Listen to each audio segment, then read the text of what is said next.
Right, the nerves, like. No, yes. Now I'm nervous. Yeah. Okay, you're all good. Sync I audio. know the lights come on. Look at the camera or look at each Look other. at each other. Yeah.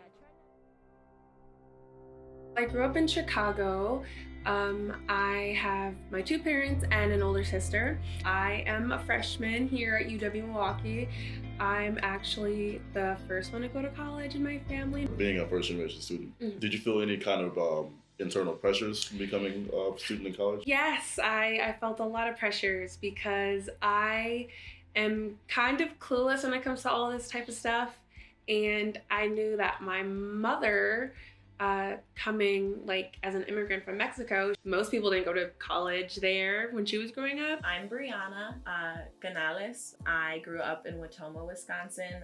2,000 people lived there. It was predominantly white, Republican, conservative. I've seen signs like White Lives Matter being posted. I've had people touch my hair. It's been an experience, especially because sitting here today, I'm an Afro-Latina.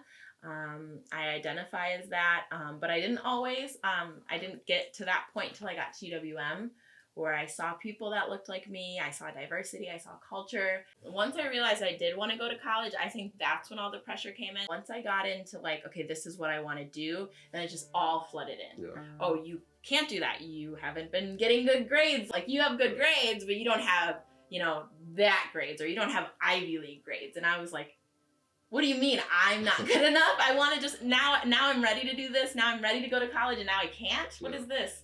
Financial troubles. Even if I did have the good grades, would I have had the financial support to do it?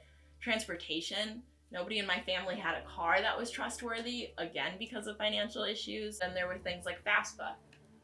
A lot of paperwork, a lot of jargon, a lot of lingo you don't understand. Nobody prepped you to understand this, but you're expected to do it in order to be able to fund your college experience. I remember freaking out when I had to do it. Not to mention, it's asking very probing questions. And I'm a first generation student because my father didn't go to college, and there's a reason for that. He was scared. There was so many people using language at him that he didn't understand. He felt stupid, and I don't think that that's an accident. I think as a Mexican man living in America, he was made to feel that way. They wanted to weed out the people that weren't set up to succeed. My name is Maya Yang, and I am the director of the Inclusive Action Center here, and my pronouns are she, hers, and hers. What is your national origin? I am Hmong, and my families are originally from Laos. We are refugees of the Vietnam War. For the first 10 years of my life, I didn't know anything beyond the barbed wire fences. Then my family came to the United States when I was 10. How did your family first react about you wanting to go to college? Oh my goodness. My mom, she's very traditional in our culture of Hmong. As a woman, you're not supposed to leave the house until you're married. Me going off to a different city to college and away from my family was, my mom couldn't comprehend with that. And so she got really mad when she found out that I was applying for college, and she refused to sign my college application and told me that if I really wanted to go, I'm gonna have to sign it. And if I leave, don't come back. Being the first person in your family to go to college, would there be any pressures from anybody in the family that you feel like you were kind of owed it to them by chance? Yes, absolutely. My parents for sure wanted to live vicariously through me. And there was the extra added pressure that my older sister actually didn't go. She's 6 years older than me. After she was like, yeah, college isn't for me right now. Like, I gotta focus on my family now. From then on, it was like, you're going. And that was just it. I had no choice in the matter, which I planned to anyway. But it was just like, it just kind of felt weird that if I ever decided that it wasn't for me, that I wouldn't be accepted for that. At that time, I remember feeling really helpless. This is the person, you look to your parents for help, but in a situation like that, they're the last person that can typically help you if you're a first generation student. Not to mention, you don't want to cause a rift between your parents, asking them that personal information. Yeah, sure, they're probably fine with you hearing it, but yeah, they don't want a third party. And you're doing it on the internet, right? So they're like, what are you doing? Why are you doing this? And yeah, I was scared. I didn't want to cause any rift between my dad and I by simply asking information that I needed to further my life and my journey. So it was very, very hard, even to tap into that experience now. It's like, ooh, that's a bruise, that's a sore spot. I left for college, and my mom never came to see me.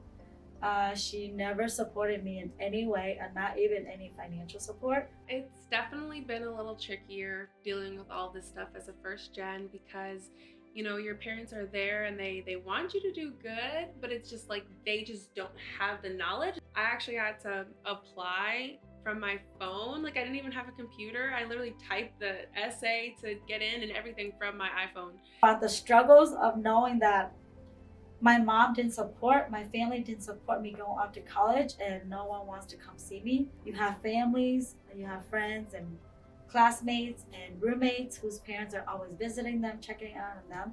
It kind of hurt. And like I say, I didn't care, but deep down I do care, and it hurts. But you know, like it is what it is, and I had to persevere, and I had to work hard, and I had to prove to my family that I didn't just come there for nothing. I don't see that as a bad thing now that I'm much older. I see that as it's actually a good thing because it motivates me to want to work harder, to want to accomplish, and to want to strive harder. When you experience pain, you have all kind of different emotions running through your head. But at the end of the day, you only have two choices. Either let that destroy you or let that be something to build you. And so I have to let it build me, because I wasn't just gonna be there to waste somebody's time. So I was like, okay, let's go find out what mental health is. What is that? I didn't grow up learning about that. And my therapist was, you know, asking the general questions, what brings you in today? And I was like, it just kind of flew out of my mouth. It just like word vomit. I was like, I don't feel like I'm living my life. And when I said that, I was like, whoa. My truth came out. And that's really the fact about truth, is that it always comes out in the end. And for me, my truth was that I wasn't living my life, and it wasn't because of anything supernatural or anything. It was actually super simple. It was the fact that I felt like I was living to everybody else's standard. I was defining myself by being a first generation student. Oh, I'm the first one to go to college. That was my everyday motivation. I am the first one to go to college. I have to go do this. Now, when I wake up in the morning, I do feel like I'm living my life every day, because that's not my motivation. First generation student, when it blooms like a flower or something, when it's more complex than just a baseline, you're the first person in your family to go to college, then it feels more personal and it feels more in tune. So that's kind of the journey I had through therapy, through conversations, was just that, like, if I kept defining myself simply as the first person in my family to go to college, then I would probably be the first person in my family to go to college and fail at college. Because it just wasn't right. That's just not me. Are you familiar with the concept of the American dream? Yes, and yeah, it's like right. Like I am aware of it. Have I lived it? No. So, do you think that concept is worth it for someone like us? No. It's something that's unattainable. Like, I came out of the womb with my skin color, which means when asked if I could ever live the American dream, the box was automatically no. Yeah. Then the layer of being a first generation student, that's another no. I don't need to keep hearing no's. I'm not going to keep doing that my whole life. So I don't have an American dream. I just know that I have to find a way to break out of poverty. I had to find a way to find the best version of me and not be chained by whatever things that is holding me back. When I was younger, I keep blaming my culture. But now that I'm much older, those aren't chained. There are things, the building blocks that you mentioned, right, that will make me, become who I want to be if I know how to use those building blocks.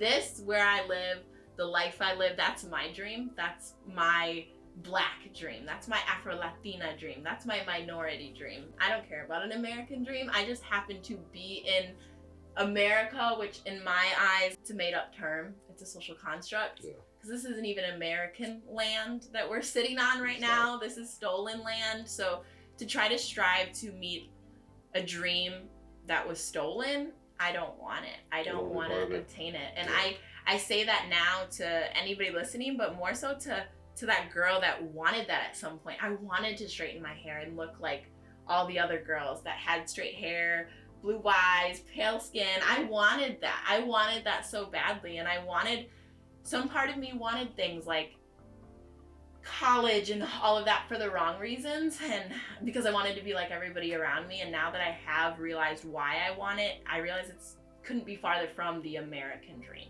It's my dream. I mean, taking it a step further, like, what happens when I graduate? Then what's my identity, Yeah. right? If I've been preaching and saying I'm the first person in my family to go to college, and then I graduated, then it's like, what's my identity then? I didn't want to feel like I was scrambling to find out who I am. I want to find that out as soon as I can so I can live as that person.